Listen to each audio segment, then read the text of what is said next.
Buenos días, como anunciamos antes del corte comercial, hoy en estudio tenemos a Carlos López, coordinador general de la Central Bolivariana Socialista de Trabajadores. Bienvenido. Muchas gracias, Ibrahim. Recientemente hubo una reunión entre la Organización Internacional del Trabajo, Fedeindustria y Fedecámaras y por supuesto otras centrales de trabajadores. ¿Qué se discutió allí? Sí, efectivamente, la semana pasada se dio el foro de diálogo social, la cuarta plenaria que se hace en Venezuela, y ahí se debaten y se someten a consulta las políticas fundamentales económicas que tienen que ver con los trabajadores o con los empresarios en Venezuela. Pero sí es importante mencionar la presencia de Fedecámaras. Nosotros hemos saludado el regreso de Fedecámaras al diálogo social. No olvidemos que Fedecámaras desde el año 2002 se retiró del diálogo y es apenas en los últimos años que es un gesto que entendemos que tiene que ver con el incorporarse realmente a la recuperación económica de Venezuela, están participando. Pero en el interín han tenido una política de enfrentamiento contra la Revolución Bolivariana, sobre todo en Ginebra, donde han sido baluarte fundamental para atacar a nuestro proceso. En esta última reunión, prácticamente el tema fundamental es el tema que nos trae también hoy aquí, que es el tema de la aprobación de la ley de protección a los pensionados y jubilados, y en general la previsión social, esa ley que se aprobó recientemente. Eso fue lo fundamental, fueron consultados ahí todos los sectores, incluyendo los empresarios, y se recibieron aportes importantes para la ejecución. La ley está aprobada para la ejecución y puesta en práctica de la ley. ¿Cuáles fueron esos aportes que se recibieron en esa reunión? Claro, Fedecámaras, nosotros estamos totalmente de acuerdo con la ley, no solamente estamos de acuerdo con la ley, fue resultado de una propuesta que hicimos hace un año, en el 1 de mayo de 2023, cuando planteamos la propuesta de hacer una ley que pechara a los grandes capitales en una situación de cerco económico que todavía vivimos, una situación de imposibilidad real de aumentar las exportaciones petroleras por las sanciones que todos sabemos. Entonces ha habido una recuperación económica en Venezuela que no es descartable, un incremento del PIB, una recuperación del PIB, en donde el sector privado tiene participación importante en esa recuperación. Entonces, es una aplicación de la Constitución de la República Bolivariana de Venezuela, de la justa distribución de la riqueza, planteamos que a los que ganan más se peche más sus ganancias, de manera de distribuir la ganancia entre todos los trabajadores y trabajadoras. Un año después, este 1 de mayo, el presidente concreta eso para un tema muy específico, porque el ingreso mínimo integral indexado de los trabajadores y trabajadoras se ha venido ajustando. El presidente de la República toma la propuesta nuestra y hace por medio de Delcy Rodríguez, lleva a la Asamblea Nacional esa propuesta, pero ya focalizada en el tema de los jubilados y pensionados. O sea, pechar al capital privado, básicamente el capital privado, para obtener suficientes recursos con los cuales compensar a los compañeros pensionados, sobre todo 5,5 millones de compañeritos y compañeritas, lo que llaman viejitos cariñosamente, que en Venezuela, el único país del mundo donde tú recibes una pensión sin haber cotizado nunca a la seguridad social, sin embargo, esa pensión se había venido desequilibrando en toda la Revolución Bolivariana, siempre la pensión está nivelada con los ingresos de los activos y se ha venido creando una diferencia. Entonces la propuesta fue crear un fondo que peche a los grandes capitales y con ese fondo empezar a recuperar a la pensión de 5,5 millones de venezolanos y venezolanas. Entonces Fedecámaras opinó sobre el tema, nosotros también, nosotros estamos de acuerdo con eso.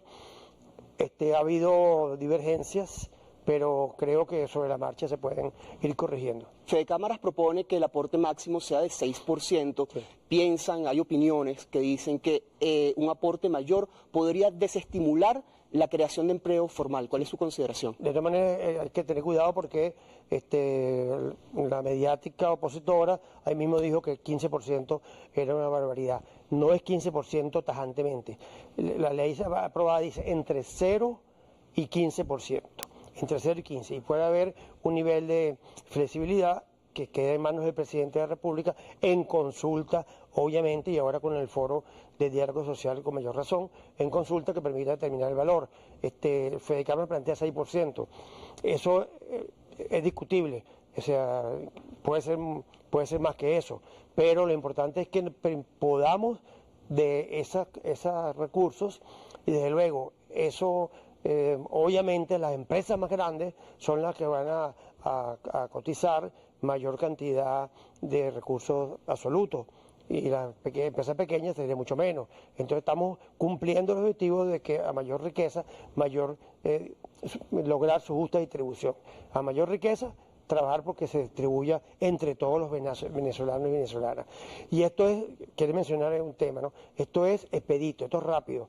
El 1 de mayo fue la semana antepasada y al día siguiente metimos una ley o una segunda marcha para la Asamblea Nacional. Se hizo la primera discusión ese mismo día y la segunda discusión se hizo el martes de la semana pasada y fue aprobada. ¿Por qué esa celeridad? En consulta, porque entre jueves y el siguiente martes se hizo una consulta en todo el país, participamos en todos los escenarios posibles y se hizo la consulta incluyendo Fedecámara, incluyendo los empresarios, Fedecámara y Fedindustria. Y eso llevó a que el martes se pudiera aprobar la ley cumpliendo el requisito de la plena consulta. ¿Está contemplado que sectores prioritarios de la economía pudieran estar exonerados de este tributo?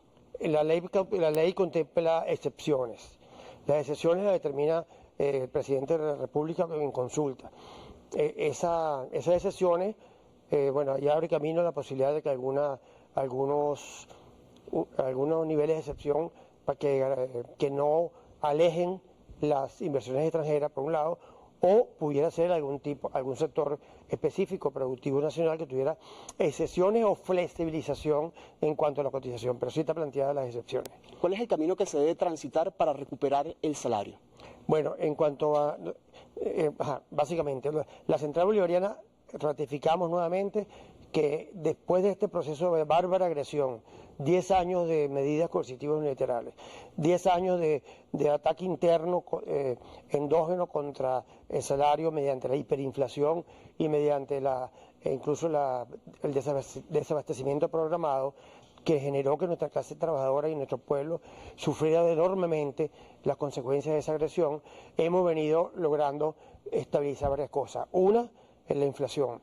Este año, en los últimos 12 meses, el gobierno bolivariano ha logrado estabilizar la inflación a niveles totalmente controlables en relación a lo que pasó hace 2, 3, 4 años. Eso por un lado. Y por otro lado, la estabilidad cambiaria.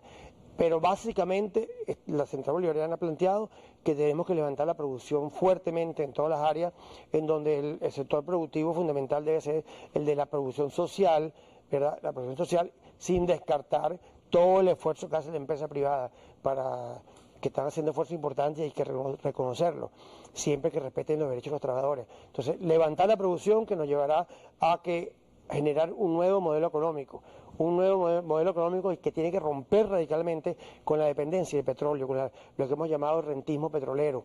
Y ese modelo económico está diseñándose, está en desarrollo, está en etapa embrionaria, pero ahí va poco a poco, y de ahí debemos lograr en un corto plazo la recuperación de salario. O sea, aspiramos, sobre todo el salario del sector público, porque hay una diferencia, hay que señalarla. El sector privado tiene mayores ingresos y los salarios del sector privado es mayor que en este momento que el sector público. Entonces, una recuperación económica con participación fuerte de la clase trabajadora, ¿verdad?, en la conducción de los procesos económicos, en la conducción de los procesos productivos, que nos llevará a ese camino, esperamos que sea más pronto que tarde, de recuperar plenamente el salario. Recordemos que el 2013, antes de comenzar esta agudización de la agresión, teníamos el tercer salario mínimo más alto de América Latina y el cuarto de toda América. En aquel momento llegamos casi a $500 de salario mínimo, estábamos apenas por detrás a nivel de América, de Estados Unidos,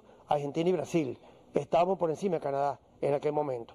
Entonces, esos lo aplastaron con la agresión económica, con las medidas coercitivas, con los decretos de Obama, Trump y todo lo que vino detrás, aplastaron nuestra economía con la presión internacional, y estamos entonces en un camino de recuperar ese salario de los trabajadores y trabajadoras. De acuerdo a la información que maneja la Central Bolivariana de Trabajadores, ¿tiene la empresa privada capacidad para pagar ese tributo, el tributo de la ley de pensiones? Desde luego que tienen, o sea, como el tributo va a ser mayor de lo que más ganancias tienen, pero hemos señalado, y eso es reconocido, que gran parte del PIB, de la recuperación del PIB, es producto de la empresa privada.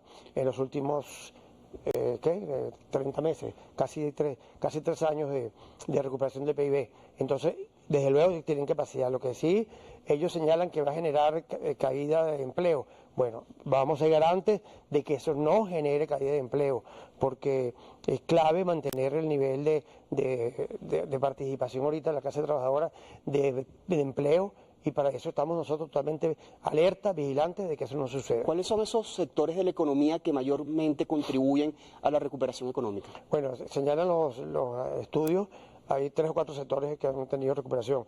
Básicamente el agroalimentario ha sido importantísimo, que ha ayudado mucho el sector público y básicamente también el sector privado, ayuda mucho a la generación de alimentos en cantidad suficiente para autoabastecernos, casi 100%.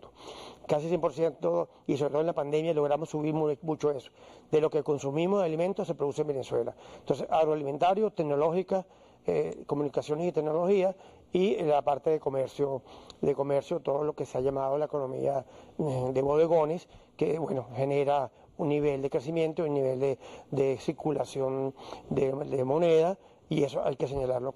Son otros sectores más importantes que han tenido crecimiento.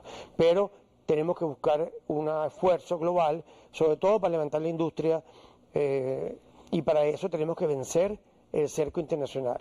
Hay un gran esfuerzo que está haciendo nuestro gobierno, liderado por Nicolás Maduro, pero en ciencia y tecnología, los esfuerzos que está haciendo la ministra Gabriela Jiménez en función de romper la dependencia de las transnacionales. Una tecnología propia, desarrollada en nuestras universidades, desarrollada en nuestro centro de investigación y desarrollada por la clase obrera en la producción, que permita que nuestra industria levante cabeza sin depender más nunca de las transnacionales, y que desde luego burlarnos del cerco económico como han hecho otros países del mundo. Para cerrar brevemente, en abril se registraron 56 conflictos laborales, 15 de ellos en las industrias básicas. ¿Qué está haciendo la Central Bolivariana de Trabajadores para conciliar esas posiciones? Sí, desde luego los compañeros y compañeras de las industrias básicas han tenido quejas por el cumplimiento de sus beneficios. Nuestra Central Bolivariana participa totalmente en esas discusiones, canaliza las quejas, canaliza las posibles situaciones conflictivas y las llevamos a la mesa, en donde el Ministerio del Trabajo desde luego cumple un papel importantísimo de manera de abrir la mesa de discusión. En este momento, por ejemplo, está abierta la mesa de trabajo de los compañeros de PDVSA, del contrato petrolero, la Federación Petrolera, dirigido por el compañero Will Rangel, en donde se llevan a discusión la falla que hay en la aplicación de las convenciones colectivas, y así en todos los escenarios. Hemos mantenido la política de empezar a buscar que en las mesas de discusión se pueda resolver y no se convierta en conflicto, en situaciones que ya sabemos donde la clase obrera no puede permitir que digamos, que las reivindicaciones sean menoscabadas en beneficio de X o tal elemento enemigo, ¿no? Hay que señalar también, es importantísimo, que hemos sido contundentes en denunciar la corrupción administrativa, toda la corrupción que se ha dado en PDVSA. Somos los primeros que hemos venido alertando, y desde luego esos factores que están hoy en fuga o detenidos eran enemigos de los trabajadores. Hemos sido enemigos de eso porque eso golpea fuertemente la capacidad de recuperación económica de nuestra nación. Gracias por habernos acompañado. Muy bien, siempre la orden. Carlos López, coordinador general de la Central Bolivariana Socialista de Trabajadores. No se aparte de su pantalla, siga con más de Noticias Venevisión.